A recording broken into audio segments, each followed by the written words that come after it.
High বন্ধুরা, আজকে রিয়ার বাবা ঘরে আছে, তাই খুব ব্যস্ত। সে আবার আটার লুচি খেতে চেয়েছে, তাই তাড়াহুড়ো করে আটার লুচি করতে হবে। আর তারপরে সে বেরোবে, তাই আজকে শনিবার, অবশ্য এমনিতেই শনিবার আমরা ব্যস্ত থাকি, তাই আজকে খুব ব্যস্ত, একদম সময় নেই, কাজে লেগে পড়ি। রান্নাঘরে ঢুকে পড়েছি, রান্না শুরু হয়ে গেছে। এই যে আটার লুচি দেখা যাচ্ছে, আটার লুচি হবে। আর ঠাম্মা বাইরে ওই যে সবজি কাটছে, খুব ব্যস্ত আজকে আমরা। লুচি বেলবে? তুমি লুচি বেলবে? দাঁড়া, আমি কটা বেলে নি, তারপরে বেলবো, ঠিক আছে?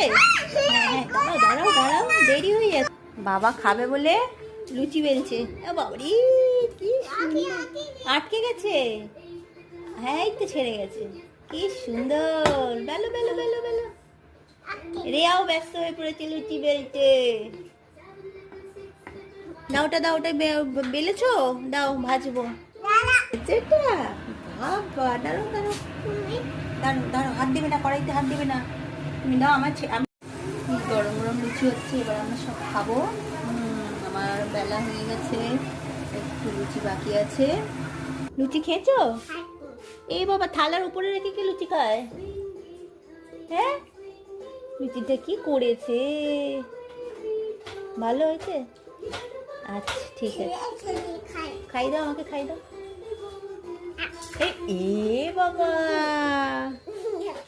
দিবে না আমাকে, দিবে না? ঠিক আছে, আমিও দিব না।